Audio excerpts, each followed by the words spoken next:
Amigos de Vladi al Vivo, buenas noches y bienvenidos una vez más para hablar de este proyecto que prácticamente en esta última semana se ha convertido en el más popular en todo el planeta, según la plataforma de Netflix y los reportes recientemente recibidos. Para hablar de estos 6 capítulos electrizantes, nada mejor que un villano para hablar de otra. Hoy está con nosotros Camilo Jiménez Barón, este actor colombiano muy conocido justamente uno de los papeles más importantes de la serie. Camilo, buenas noches, ¿cómo estás? Muy buenas noches, Vladimir. Estoy muy contento de estar con ustedes aquí pues, en tu programa. Bueno, y bárbaro, la verdad. Primero empiezo diciéndote que muchas felicidades, que creo que todos han tenido su momento de lucirse. La serie tiene, pues, es esta serie que yo les llamo series adictivas, porque empiezas a ver un capítulo y te quieres ver el otro, y a veces las obligaciones laborales pues no te permiten, pero te vas así como frustrado diciendo, uy, no, vuelvo a la casa y me vuelvo a enganchar. ¿Cómo has estado viviendo todo este proceso desde que arrancó prácticamente la serie en la plataforma? Bueno, para ustedes desde antes, porque han estado haciendo mucha promoción. Igual, ha sido apabullante. O sea, uno espera que le vaya bien, uno espera que la serie tenga un éxito, pero pues yo particularmente no me imaginaba que en menos de 24 horas la serie iba a alcanzar el primer lugar de audiencia en el planeta. Sí, señor. Entonces, pues, digamos, obviamente hay compañeros míos que ya están un poco más habituados a estos booms mediáticos, pero yo particularmente no lo estaba, entonces sí ha sido bastante fuerte de digerir. Te tocó un personaje que, si bien en la vida real también tuvo mucha importancia, ¿no? En cuanto al proceso que se daba dentro del contexto de de estas narcoseries. Rafa Salazar o Rafael Salazar, en realidad fue una persona que existió, formaba parte del cartel de Medellín y era el contacto justamente de los hermanos Ochoa en lo que refiere al tráfico de la droga para los Estados Unidos. Cuando te llega este personaje a las manos, Camilo, me imagino que el proceso de investigación ha sido largo para contextualizar. ¿Qué fue lo que más te llamó la atención como para decir, me voy a enfocar en esto? Bueno, me llamó mucho la atención que, digamos, el nombre original del personaje, el nombre real del personaje es Rafa Cardona Salazar. Este personaje, alias Rafico, hasta antes de que llegara Griselda a su vida y hasta antes de que apareciera Pablo Escobar en su mundo, Rafa era el poderoso del cartel, es decir, los Ochoa eran los dueños del negocio, pero a nivel de ejecución, pues Rafa era el que controlaba todas las operaciones en Estados Unidos y considerando que estos eran pues los clientes del cartel de Medellín, pues Rafael controlaba las operaciones de todo el cartel de Medellín. De modo que el reto pues era primero que todo encarnar a una persona que tenía mucho poder en el momento en que aparece Griselda y la curiosidad es que era un tipo realmente malvado, es decir, era una persona con unos niveles de maldad muy elevados, matizados también por una fuerte adicción a fumar cocaína, que en Colombia le decimos bazuco a eso, a la cocaína que se fuma. Esto no es Él como el tenía crack, una ¿no es fama, cierto? Desconozco el tema de las disculpe, drogas. Esto no es como el crack. es Es crack. crack, básicamente es crack. Y sucede que Rafa pues era muy famoso en el bajo mundo porque era una persona, primero que se consumía 200 cigarrillos de crack o de bazuco al día. Y segundo, era muy sangre fría, es decir, Rafa podía matar a quien fuera en el momento en que fuera, entonces generaba mucho miedo en la gente que lo rodeaba. Esto pues era un reto a nivel de que finalmente la serie pues se llama Griselda y es sobre Griselda, pero cómo hacerle el contrapeso a un personaje que ya viene malvado y que además ya tiene una relación antagónica con el mundo, digamos, de la legalidad, con la policía, que es un antagonismo directo, por lo tanto era un tanto desafiante pensar en cómo podía ser un antagonismo en el mismo mundo de Griselda. Exacto. Y ese antagonismo pues se mezcla también con una competencia, porque pues es básicamente Griselda aparece en el mapa y a Rafa todo se le desestabiliza. Todo lo que es Rafa está en riesgo una vez que Griselda aparece en el mapa. Él no lo ve venir, la subestima, por supuesto, es mujer, entonces en esa época este era un mundo de hombres directamente, las mujeres solo eran las novias de los narcos, y el reto era, bueno, ¿cómo le doy un carácter a este personaje que juegue antagónicamente con Griselda en esta intrincada relación sin perder el estatus y sin perder, digámoslo así, su propia maldad, generándole a Griselda pues algo de temor y también poniendo en juego todo lo que ella quiere lograr y conseguir? En la relación, obviamente, Rafa estaba relacionado con Marta Ochoa, que era prima, si no me equivoco, de los hermanos Ochoa, ¿no? Y también había una, ¿cómo te puedo decir? Había una relación muy cercana también por parte de ella con las drogas y todo lo demás, que es lo que se ve en la serie. ¿Esto fue así en la vida real también? En la relación, si él era, era un fanático, un consumidor del crack y ella una mujer que también consumía, me pregunto yo, ¿cómo hacían ellos para poder tener tantos negocios con la cabeza completamente fuera del contexto, ¿no? Es una locura eso. Es una locura sin duda, pero en todo caso es un contexto en el que hay tanto dinero que en realidad creo yo que lo que más importa es la sangre fría con la que se tomen las decisiones. Y creo que Rafa era un hombre que para nada carecía de la sangre fría para tomar las decisiones que tocaba tomar. Digamos que la historia de Rafa es mucho más grande y mucho más compleja que lo que aparece en la serie, pero él pues básicamente era como el manager del negocio. Entonces, la relación con Marta Ochoa pues demostraba la confianza que él tenía dentro del cartel de Medellín y qué tanto nivel tenía él como capo de la droga. Sin embargo, pues al estar en contacto permanente con las drogas y al venir también de un bajo mundo, ninguna de estas personas es realmente, digamos, sobria o abstemia. La cultura paisa de los narcos igual está muy involucrada con la fiesta, con el trago, con el aguardiente, con la cocaína, con las mujeres, con los lujos excesivos. Entonces esto era pues básicamente una vida deliciosa para ellos. Y como dato curioso, pues, es decir, Griselda, Rafa y Marta Ochoa, ellos tenían un triángulo amoroso, realmente. Ellos eran amantes entre ellos. Griselda y Rafa, a pesar de su gran rivalidad, eran personas que rumbeaban juntos, consumían juntos, y eso lo compartían en su vida diaria, porque pues Griselda también era adicta al crack. Entonces esto era pues como llamamos en Colombia, era una rumba completa, constante, un frenesí de violencia, drogas, sexo y pues maldad sobre todo, Camilo, piensa, dinero también.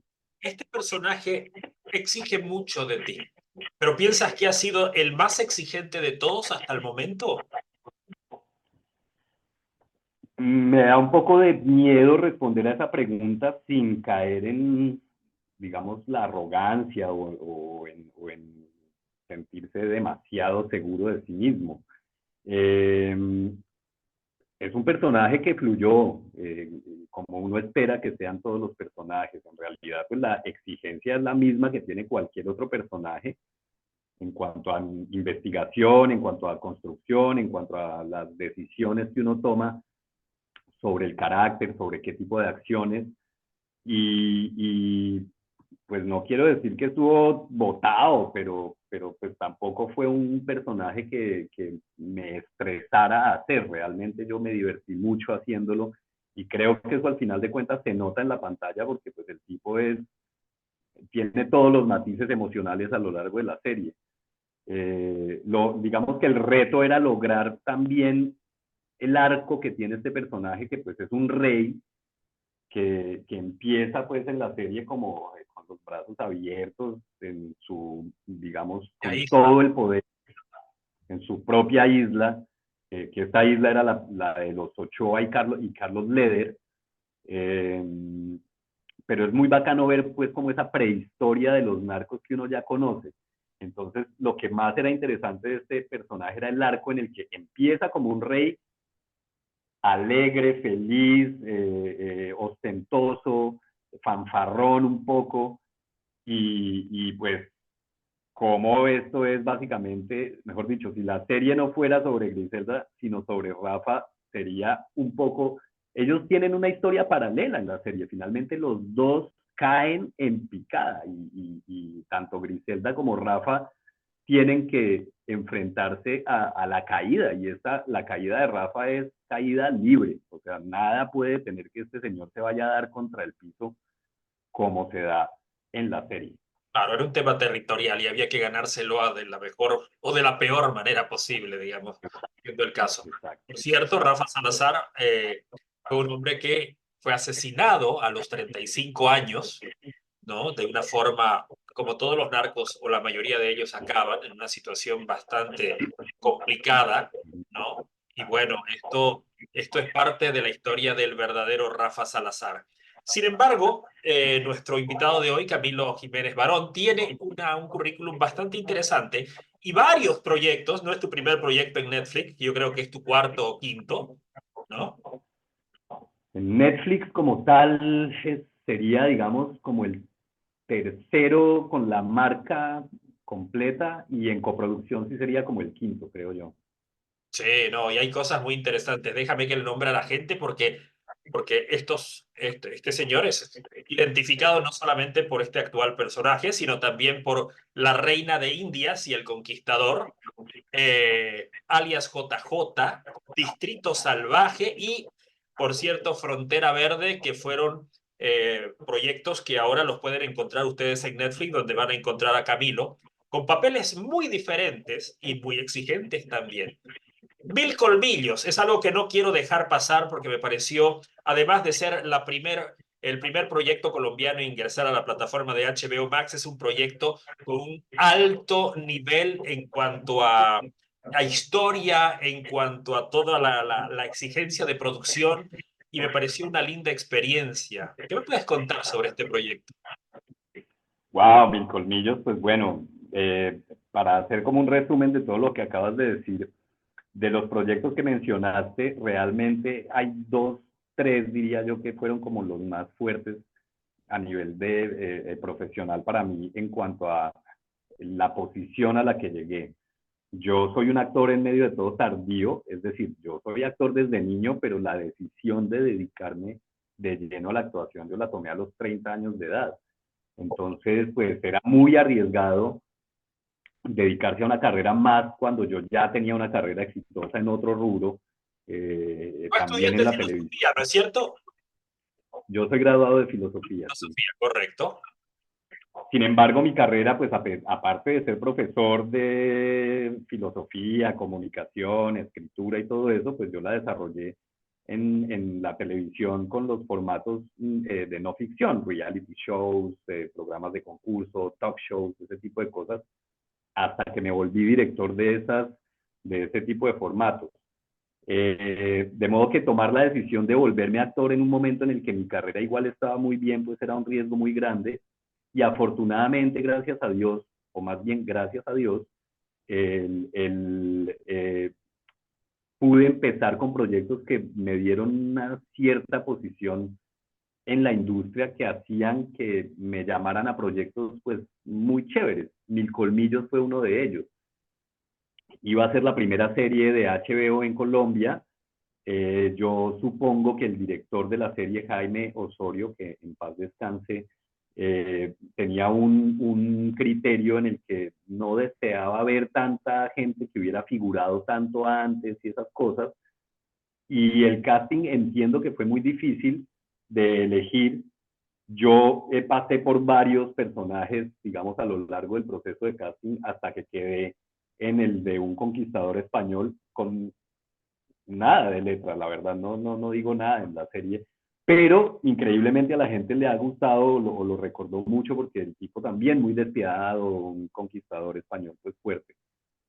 Un nivel de producción grande. Yo como he hecho hartos reality shows en la vida, pues el rodaje del proyecto, de lo que me tocó a mí, pues era muy como un reality show. Éramos un grupo de 10 españoles, bueno, yo no era español, pero éramos 10 españoles andando por el monte como piratas, pues entonces fue muy divertido, conocí a personas que hoy en día son buenas amigas, como Álvaro Bennett, que es uno de los actores que pues, es muy buen amigo mío, y pues fue un proyecto que sí me dejó un muy buen currículum como actor.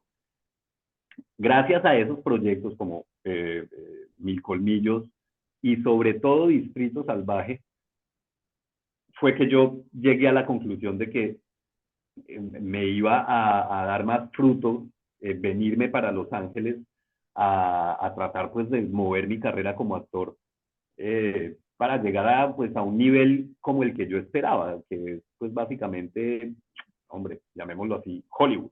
Hoy tu base es Los Ángeles. Mi base es Los Ángeles, sí, señor. Perfecto.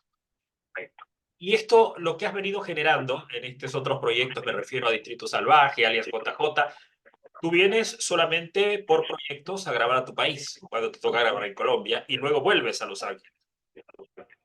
Es lo ideal, es lo ideal. No es que haya pasado mucho. La verdad, yo en Colombia, a pesar de que no me estaba yendo tan mal, eh, pues yo sentía que iba ahí hay un techo o había un techo del que yo no iba a pasar y creo que yo ni siquiera iba a llegar a ese techo.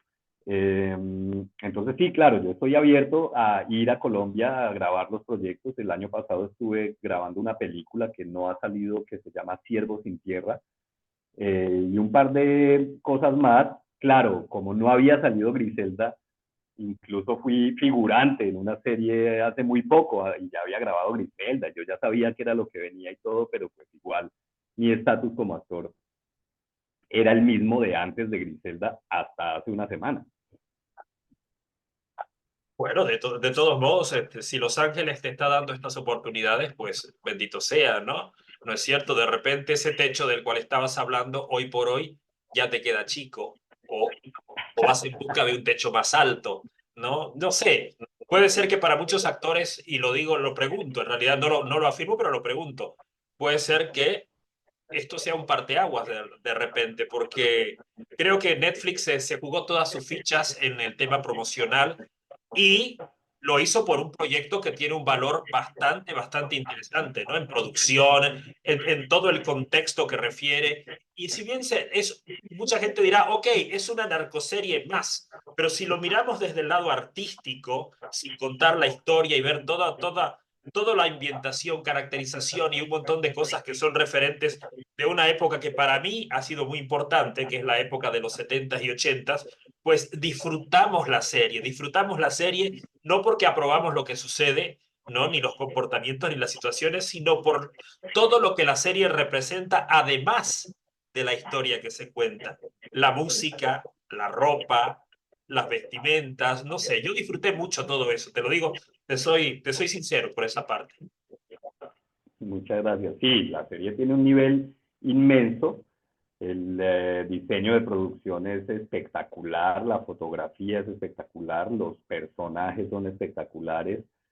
Y con respecto al hecho de que sea una narcoserie, que bueno, eso ya como que se volvió un género, claro, debe pegar muy duro y yo me imagino, por ejemplo, hace 60 o 70 años, cuando empezaron a hacer películas de gángsters italianos, pues que los italianos no se lo soportaban, porque claro, marca un estereotipo, de todo el mundo va a pensar que todos los italianos son gángsters, pero pues ya pasaron los gángsters italianos, eso ya se acabó, ahora los gángsters somos los colombianos, entonces pues a mí me parece muy interesante que se genere, valga la redundancia, un género de gángsters que es el de los gángsters colombianos que son muy diferentes a los italianos. Los italianos son más o menos elegantes, tienen cierta, digamos, postura, todo esto. Los colombianos son chambones, son ordinarios, escandalosos. Hay una escena en Griselda en la que yo rompo en llanto, bueno, el personaje rompe en llanto y claro, un poco la polémica es, bueno, el llanto cinematográfico, que tiene que ser como, oh, y no hacer nada y que le tiemble uno el ojo. Los colombianos no lloramos así. Los colombianos lloramos como si estuviéramos cantando una ranchera, ¿sí? Especialmente los paisas. Entonces, pues, digamos que nunca tuve miedo de ser exagerado porque es que así somos. Finalmente, creo yo que el valor que tiene esto más allá de la estética o de cómo se presenta es que igual es la historia que ha moldeado a Colombia, incluso a Bolivia, incluso a Argentina, a Perú, a todos los países andinos bueno, Argentina no, pero andinos que tienen un poco la capacidad de sembrar la hoja de coca, que esto pues se deformó en el negocio del narcotráfico. Es una historia que en medio de todo el statu quo no quiere contar, ¿sí? Ni en los colegios ni en las universidades toca, digamos, investigar por cuenta propia. A eso sumémosle que incluso en las universidades y en los colegios la historia está editorializada. No importa quién la cuente o cómo se cuente, siempre hay un criterio y un punto de vista con el cual se cuenta la historia. Entonces, pues si Netflix está contando la historia, claro, con una editorialización, hay que decirlo, igual la está contando. Y lo que importa no es cuál es la historia o sobre qué es la historia, sino la historia en sí misma y, y cómo esto compromete a la gente a seguirla viendo. Yo siento que Griselda particularmente, esto va a sonar terrible, pero Griselda es como cocaína, ¿sí me entiendes? Y el mundo se la está oliendo. Eso es lo que está pasando. La gente no puede parar de ver Griselda. A mí me pasó. Vi el primer capítulo y no pude parar. Y pasó lo que tú dices. Entonces, Sí, pues yo creo va. que son cosas a las que, sí, yo creo que son cosas a las que uno no puede darles la espalda, porque en todo caso nuestro presente está moldeado por este horrible hecho que sigue pasando, y es que pues el narcotráfico domina el mundo. Es decir, antes estamos contando historias de hace 40 años, pero si tú ves, por ejemplo, Narcos México, casi que le pisa los talones a la actualidad, ¿me entiendes?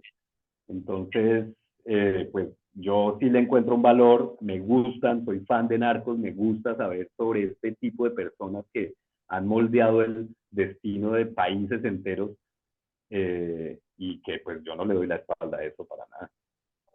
Aparte que yo creo que nosotros, como lo acabas de decir, los países andinos y Bolivia en particular, que es la parte que me tocó vivir, tenemos mucho con qué identificarnos en estas historias, ¿no? En un momento dado, entre finales de los 70 justamente y los 80, el auge de los famosos narcotraficantes que compraban, ¿no? Que compraban los lugares más importantes, que estaban en las ciudades más importantes, que la gente sabía que eran narcotraficantes, pero todo el mundo trataba de sacar algo a favor en este contexto, aunque no esté directamente vinculado al narcotráfico.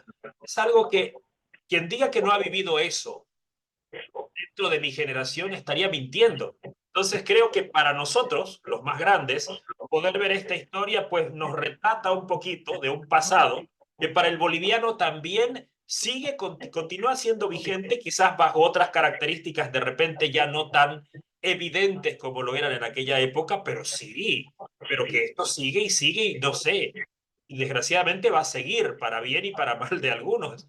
Entonces es obvio que cuando ves una propuesta como Griselda, pues la vas a querer ver. Así digan que no, es decir, así digan yo no veo narcoseries, qué horror, lo que sea, les da curiosidad y la ven. O sea, es Sofía Vergara, por Dios, esta mujer es inevitable. Qué carisma que tiene, ¿no? Y qué impresionante ver una mujer. Yo recuerdo haber conocido a Sofía hace como 35 años en Miami en una entrega del Premio Lo Nuestro. No conocido de presentármela, no, pero de estar a metros de ella. Y sigue siendo una mujer no solamente bella, porque lo de bella es muy evidente, pero sí muy carismática, con un aura muy fuerte, de esos que te impregna y te lleva. Entonces, ella produciendo el proyecto, ella a la cabeza del proyecto, ella generando este personaje que es completamente lo opuesto, ¿no? Es un poquito desvestirse de la belleza de la mujer natural para darle forma a esta mujer tan enigmática que no era exactamente una mujer, no era un modelo de belleza, tampoco era una mujer fea, pero era una mujer que no tiene nada que ver con la Sofía que todos conocemos. Entonces, para ustedes debe haber sido un deleite poder ver esas transformaciones en el proceso de grabación. Cuéntame, Camilo, cuéntame algunas anécdotas, cosas que me puedas contar que el público no sabe, que sucedieron durante el proceso de grabación. Bueno, pues hay muchas, en realidad fue un rodaje soñado. Yo creo que todos los que pasamos por esa serie hoy estamos, como decimos en Colombia, entusados de que ya se haya acabado un poco pues como todo este viaje. Ya estamos por nuestra cuenta, digámoslo así, con los medios y con todo lo que se refiere a la promoción.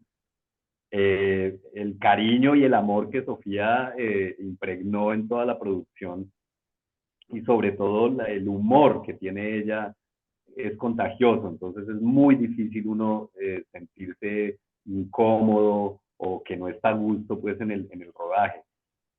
Yo a ella la conocí en personaje, a Sofía. Yo pues no estoy desde el capítulo 1, entonces ellos empezaron la producción y al mes entré yo. De modo que el primer día que conocí a Sofía, pues fue muy impactante porque yo la conocí para ir a grabar, o sea, ya para entrar al set. Lo Oh, mismo que a el director. Y fuera de eso, para mí particularmente, la primera escena que tuve que grabar en la serie era la más difícil de los libretos que me habían llegado, que pues si viste la serie es en el capítulo 4 cuando voy a la mansión de ella a intimidarla. Esa era mi primera vez en Hollywood en toda mi vida, nunca había estado ahí y pues llevaba meses estudiando, entonces tenía mucho miedo de ir a embarrarla porque pues es que uno llega a ese set y es un nivel muy alto.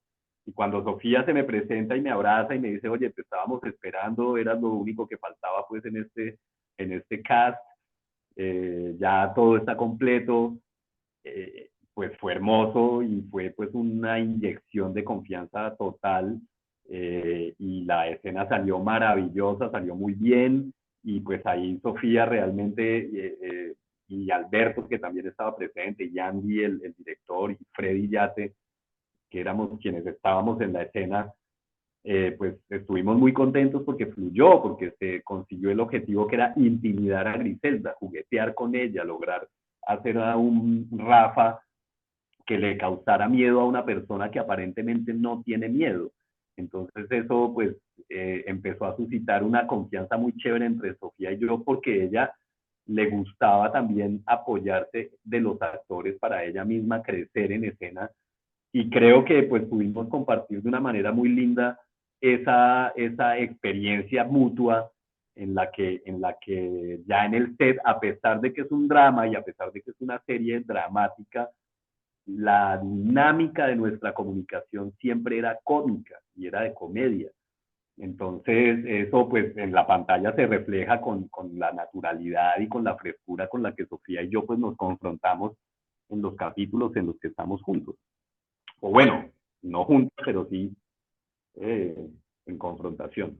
si hablamos de la relación con Juliette Restrepo, no solamente la unión de los personajes, me refiero a Rafa y a Marta, sino, ¿no?, el momento en que sabes que ella iba a ser tu compañera dentro de la historia. Sí. Fue muy lindo porque yo pues con Juliet no tenía una relación realmente cercana, a pesar de que ella también vive acá en Los Ángeles. Pero tenemos una muy buena amiga en común. La mejor amiga de ella es muy buena amiga mía. Y en una visita de mi amiga que venía de México, Aleja Lara, ella, pues yo la recogí en el aeropuerto y ella me llevó a la casa de Juliet y en casa de Juliet empezamos a comentar sobre un casting que yo había hecho, que era para Griselda, pero yo no tenía ni idea de que era Sofía Vergara, ni que era Griselda, ni que era nada, no, solo un casting. Y cuando yo le conté a Juliet, Juliet se emocionó mucho, me dijo, oye, yo también estoy haciendo casting para esa serie y esto es grande, o sea, esto está muy grande, tú no te imaginas, así que tómatelo muy en serio y lo que necesites, cuenta conmigo. De modo que cuando a mí me llegó el callback del casting, unos días después, pues yo lo que pensé fue, yo no puedo tomarme esta audición a la ligera, tengo que conseguir a un partner que me haga tener el mayor nivel actoral posible en la audición. Entonces me comuniqué con Juliet, le pedí el favor de que me ayudara a hacer el casting, ella lo hizo con todo el gusto y ese casting fluyó maravilloso, fue hermoso como quedó, en 2 tomas lo sacamos, yo me fui muy contento para mi casa, incluso me acuerdo que le envié el casting a mi mamá diciéndole como madre, yo no sé si yo vaya a lograr algo como actor en mi vida, yo la verdad no lo sé. Lo que sí sé es que este casting es lo mejor que he hecho como actor en toda mi carrera. Y bueno, y ahí están los Entonces, resultados. Y qué lindo que te haya tocado también trabajar con ella, que hayan pasado de una prueba de el, casting a formar parte del pues, proyecto como pareja. claro, yo estaba leyendo el libreto, Juliet no estaba todavía muy segura de si había quedado o de si iba a aceptar la propuesta, pues Juliet ya tiene un goodwill muy alto, pero me acuerdo que yo estaba estudiando el libreto del capítulo 3 y yo veía y leía y mientras yo leía mis partes yo decía, yo me imaginaba a Juliet en ese personaje y justo en ese momento ella me llamó a preguntarme algo sobre la negociación o qué sé yo y yo le dije, Juliet, yo siento que tú estás en la serie, eh, tengo una intuición. Y ella ahí me confesó, me dijo, sí, yo ya quedé en la serie, pero todavía no estoy muy segura de nada. Entonces le pregunté, ¿qué personaje tienes? Y ahí ella me dijo, Marta Ochoa. Y yo le dije, mira, vamos a hacer, o sea, tienes que aceptar, vamos a hacer pareja en la serie, esto es demasiado providencial.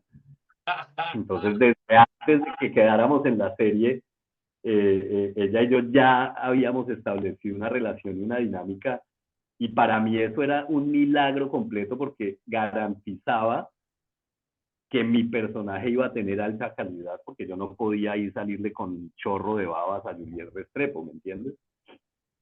No, y además no, hay mucha química entre los dos y ahora se explica el por qué hay tan buena química en esto. Camilo, quiero agradecerte un montón, decirte que espero que esta sea la primera de muchas veces que podamos reencontrarnos para hablar de futuros proyectos que seguramente se vendrán después de Griselda. Vamos a invitar a la gente para que quien aún no ha visto, que lo dudo mucho, pero si aún no han visto Griselda, pues arranquen hoy mismo con esa maratón que no se van a defraudar. Está maravillosa realmente. Les toca tener tiempito, porque no es algo que ustedes vayan a dejar de ver después de que se acabe el primer capítulo. Es decir, les toca empezarla a ver por ahí a las 6 de la tarde si quieren acostarse temprano, porque seguro se la van a ver toda de chorro. Es una serie hermosa, es espectacular, tiene una música maravillosa, los niveles de violencia son grotescos, son asquerosos, son sobrecogedores, pero eso impacta, está bien construido, es ultra dramática. Ver a Sofía Vergara en este papel es un deleite porque nunca uno la vio así, nadie se lo espera. Entonces, pues yo espero que la vean y ojalá que les guste y ojalá que pues disfruten a Rafa también, que es un personaje al que yo quiero mucho. Y bueno, Vladimir, que Dios te oiga con el tema de que me salgan muchos proyectos. Seguridad que sí. Acuérdate de eso. Soy un poquito gurú en estas cosas. Marta Ibáñez, gracias también por la oportunidad de poder conocer a Camilo Jiménez Barón. Qué lindo que me hayas confiado en mí para poder trabajar con este talento y obviamente yo muy agradecido con la gentileza de Camilo de poder comentar un poquito todo esto que para nosotros es muy interesante. Para los que somos fanáticos de las series en toda Latinoamérica, pues siempre queremos conocer a quienes están por detrás de los personajes y el tuyo es muy, muy, muy importante dentro de esta historia. Así que este abrazo va por parte de todos los bolivianos con mucho cariño y con mucho respeto hacia tu trabajo, Camilo. Muchas gracias a ti, Vladimir, y a la gente de Bolivia. No he visitado Bolivia aún en mi vida, pero tengo muchas ganas de visitar. Estoy muy honrado de tu invitación y bueno, a la próxima, a la orden. Cuando te vengas al sur, ya sabes, de Colombia a Bolivia, estamos ahí cerquita. ¿Ok? Sí, señor. Un gran abrazo y mis amigos y para todos ustedes, muy buenas noches. Estuvo con nosotros Camilo Jiménez Barón.